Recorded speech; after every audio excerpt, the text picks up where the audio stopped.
parents. Well, that's I'm going through a lot of things in my stage in life. And I'm trying to find a balance. But my family are getting stressed. But I don't want to get stressed because it gets me stressed. So I try to tell them it's going to be okay. Allah has a plan. But my mom said you can't always have that. Because mom is not practicing. So I'm trying to find it hard to balance things. And I'm having full trust in Allah that's going to sort everything. I'm trying to have the foundation. You understand? Well, this is what we have to have. And there's definitely no harm in having it from a psychological perspective. The more trust you have in Allah, the more optimism you will have. Yeah. And this is something in Islam is called fa'al. Yeah. Fa'al is optimism. And this is something the Muslims believe. And this is a good trait to carry on everything. For example, yes it is. For example, when the Prophet Muhammad ﷺ was escaping from Mecca to Medina, and he went into the Ghar Hira with Ghar Thawr, the cave with Abu Bakr Siddiq, and the ayat came down. إذ قال لصاحبه لا تحزن إن الله معنا. You know, that he said to his friends, so Muhammad ﷺ, he said to Abu Bakr Siddiq, don't be fearful, Allah is with us. Same thing exactly what you said to your family, if you think about it. And bear in mind, he said, لا تحزن. He didn't say, لا تخف. He didn't say, don't be scared. لا تحزن, because he was, Abu Bakr Siddiq was upset about the situation. He wasn't scared about anything. He was upset that the Prophet would go through all his problems. So Allah himself, he gives us this advice. The Prophet, he gives his friends that advice. No, the Prophets, when they went to their people, that was one of the first things they always told their people. Musa, when he told his people, he said, he said, I'm just trying to remember the ayah, but it's basically said to his people, have tawakkul on Allah. But does that mean fully? Fully. No, but my belief, I'm talking about in general things like, life problems and issues. It doesn't mean. I don't understand. I'm finding it tricky to understand. So what Ibn al-Qayyim, one of the scholars, he mentioned this situation. He says, it doesn't mean that you say I have all full faith in Allah and full reliance on Him. That means I'm going to do nothing and sit down. And No. Of course you do the job. Yes, don't be a bum. There's a hadith of the Prophet. He said, "Aqilha wa tawakkal." Basically, some guy, Sahabi, wanted to just leave his camel like that. He said, no, actually tie it up and then have reliance on God. So you do everything you need to do, just like in that hadith. You tie it and then you have tawakkul of Allah. Or you have full tawakkul. Right. Yes. Okay, I understand. But that's okay, I understand. But it can be challenging, but that's like Allah's love, right? Allah's testing you. If you have an easy life, that means Allah's not challenged, like Allah's not loving you as much, right? There is something to that effect, bro. Like, men ashaddu bala'an ba'd al-anbiya. Hadith says that who are those who are tested after the anbiya? And I'm paraphrasing about amthal, or those who are most like them, and then those who are most like them. So it's a situation of reality. Even you will be tested. Some say, well, does that mean, because this puts a lot of people off. They say, I'd rather not be strong believer so I don't get tested then. But actually, it's only a test when you are a believer. Otherwise, it will be a punishment if you are a disbeliever. If you are a disbeliever, it will be a punishment. If you have rejected Islam, then it's not a test, but it's you still feel the pain. And what's the evidence of that? The evidence of that is Allah subhanahu wa ta'ala says, in Surah Al-Balad, وَهَدَيْنَاهُ النَّجْدَيْنِ, and we have guided them to the two uphill path. Both of the, why is it two uphill path? The kuffar will take the uphill path to hell, the ones who reject Islam and so on, and the Muslims, the true believer, will take the uphill path to heaven. It's hard work on both sides. You will face adversity either way. لَقَدْ خَلَقْنَا الْإِنسَانَ فِي كَبَدٍ. We have created the human being in a state of toil, which means hardship. Hardship is inescapable in the human condition. You will always find hardship. But when you are a Muslim and believer, it will be something which is intrinsic, fruitful, and it will be a test. It will mean something to you. Whereas your disbeliever is haba and manthura. Nothing. find it hard to But grasp it. sorry, just add, can you not, doesn't Allah say in the Quran that Allah sends a small calamity to divert a bigger calamity? So as a disbeliever, can that calamity, if it's going to lead them to Islam, is that a curse, is that a test, or is that... that wouldn't be a test. So in this case, where the ayah, I think I mentioned it a few times today, لَقَدْ بَلَوْنَاكُمْ بِالْحَسَنَاتِ وَالسَّيِّئَاتِ لَعَلَّهُمْ تُرْجَعُونَ, that we have tested you with hasanat, good things, and bad things, so you can come back. So yes, it could be a punishment. It could also be a test to bring them back on the path. That's what I'm saying. Like same thing with like the qawm and stuff. Because Allah wants the best in all of us. Allah is just, Allah is loving, Allah is beautiful. He wants the best for all of So us. if someone's negative, can I say, don't be negative, brother. Look at the best thing, like you've got That's eyes. exactly what you should be doing as a Muslim. But I feel like people are, because my uncle is always puffing, anxiety, and this reminds me of my past. I used to be like sad. Yeah, and that can never, and I that will want not, the best for everyone. Look, negativity begets negativity. That is a positive. You know this discussion of positive energy. It's true, bro. So if you're that's around, the thing, yeah? that's the thing, brother. Because if you're around people that are negative, you're going to be negative as well. It's a tafa'ul and tasha'um in the Arabic language. Tafa'ul is when you're positive and optimistic, and that's part of the religion. I'm telling you, the Prophet himself in a hadith, he says al-fa'l, which means optimism. That's how you translate it. So for example, I'll give you an example, yeah? Say you're making dua. You're making dua to Allah, give me this, give me that, and it starts raining. How should we perceive that net rain? According to this hadith, we should perceive it as a good sign. Be optimistic. Allah is maybe answering my dua right now. Do you get me? Being optimistic. Dua when it's raining. No, not when it's raining. I'm just giving you an example. But anything that happens, you got to look at the world half full. If you look at the world half empty, if you look at the glass half empty in the world, then you are going to it's going to miss out. Look, there are studies on this. Okay, on the extreme end is something called nihilism, which means someone that is completely purposeless, hasn't got a direction, hasn't got nothing, doesn't think that there's worth his life living. Those people are most predisposed to severe and acute anxiety disorder and depression. Why would you want to put something into your psyche that will make you as a person more predisposed to psychological illnesses like this? Optimism, and there is over optimism, which is called delusions of grandeur, where you think everything's going to be fine. Yeah. Which bipolar people have this. It's just like a maniac, a mania.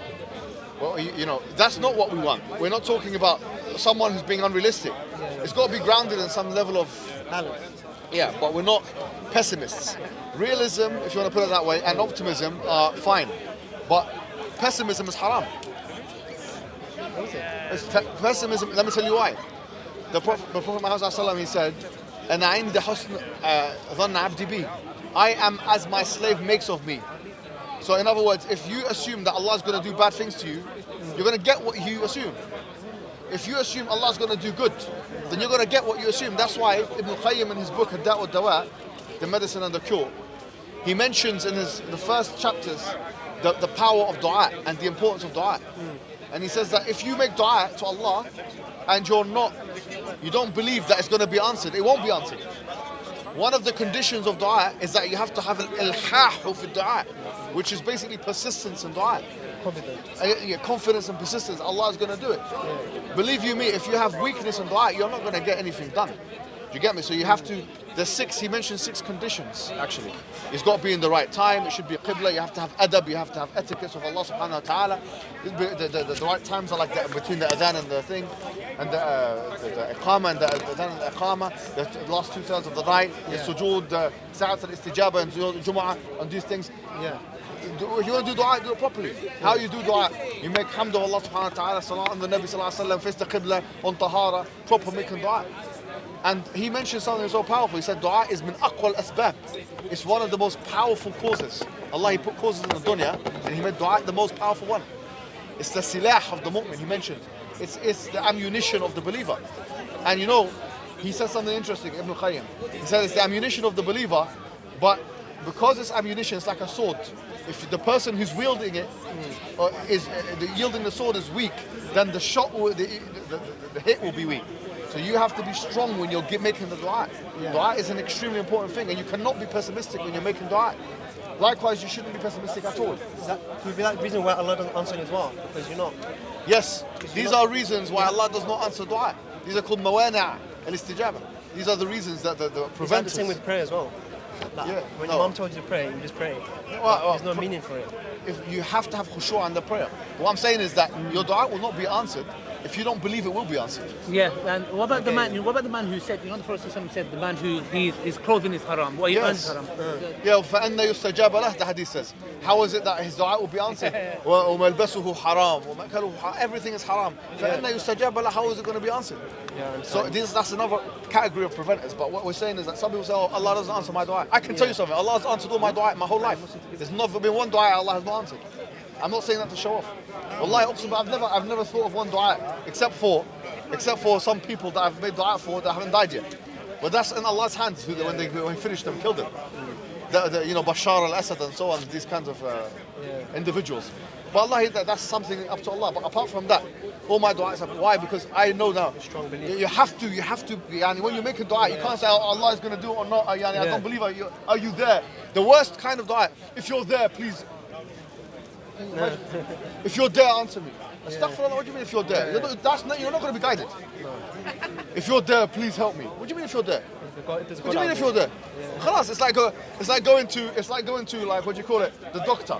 If you're there, please give me a prescription. If you're there, you're conditioning it with his existence. That's not dua that's bound to be answered.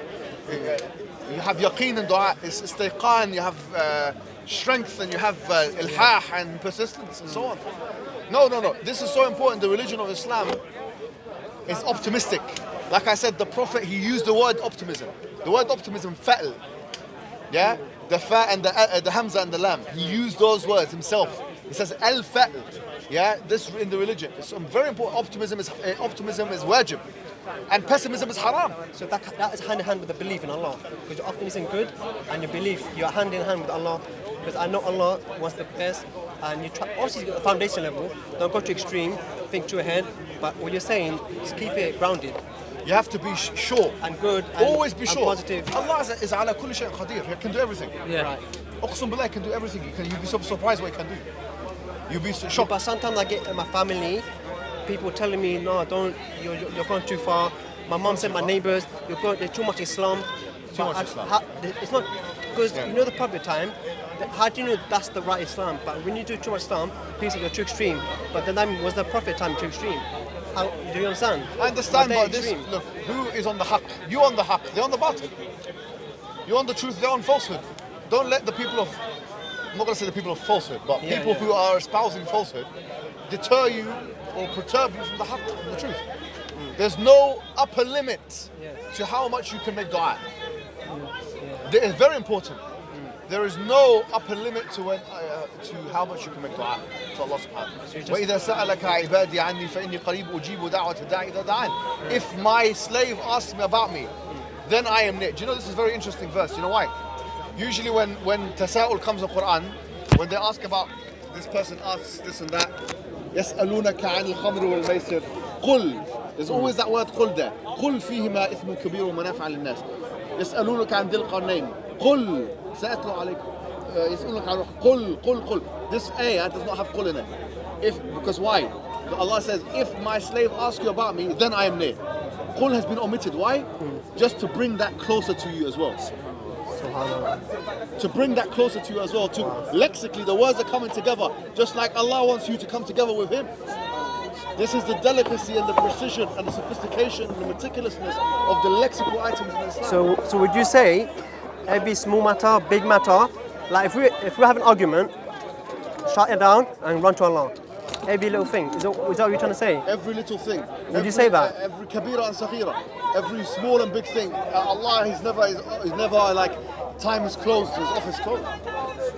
Every time Allah hears what you have to say. Yeah, I understand. At any time you want to speak to Allah, you speak to Him. It's called munajat. You want to make dua to Him, you make dua to Him. If you want to beg him, you beg him. We are his slaves at the end of the day. And there are so many hadith on the dua. So many dua. Ad-dua huwa al-ibadah. Ad-dua is ibadah. It is worship itself. You ask Allah whenever. You have istiqan, you have belief, you have optimism. Like I said, optimism is wajib on the Muslim. Al-Fa'l, the Prophet himself, he said the word optimism. He used the word optimism. At-tasha'um is haram. Pessimism is haram. Okay. Yeah, that answers my... And by ijma' it's haram. Because it goes against husn al-dhann of Allah. Okay. We always have to think good things are going to happen. Yeah. But And by the way, this is the best way to start. And another thing, Yeah. you make the specific dua for hem and hazan. For example, Allahumma inni a'udhu bika min al-hammi wal-hazan wal-'ajzi wal-kasal wal-jubni wal-bukhl. Is that with anxiety? أعوذ بك من غلبة الدين وقهر الرجال. What's his reference to? This is a hadith about dua about anxiety and depression and all that. Yeah, I heard of this one. Yeah. اللهم لا سهل إلا ما جعلته سهلا وأنت تجعل الحزن إذا شئت سهلا. Hadith like this very important. That, you make things easy and blah blah. This is very important. No, but alhamdulillah, I've battled that side. Yes. Now it's a matter of composing and balancing my life now. But now I'm getting tests, more tests. And because I'm the only child and I don't talk to anyone much, I think Shaitan trying to mess me up with my mom. Because me and my mom have a strong relationship. You have a strong relationship, don't change that. Don't ever change that. Because you change that, you'll be doing bad things. No, because now I'm looking... But it doesn't mean that everything she says is right. Okay? The deen is important that you keep it pristine. لا طاعة لمخلوق معصية الخالق. There's no obedience to the creation in the disobedience of the creator. Yeah. All I'm saying to you right now is, your mum is the most important woman in your life right now. Okay? But she's not praying. Huh? She's not praying. Don't worry about that. I'm trying so Fine. hard. Keep pushing. Bismillah. You know. Am I doing something wrong? Just no. All I'm saying is, you need to keep the optimism, keep the dua, keep the prayers, keep the khushu', and have a good structure in your life. You'll be alright. And alhamdulillah, if that's what's big going. Yes. Yeah. But thank you. Yeah. Yeah, I'm coming. Drop this as well. No, but thank you, brother. This really helped me. I'll talk to you a bit later, though, inshallah. Inshallah. Yeah. Why do you say kalima la ilaha illallah? What's happening, man? What's happening? Are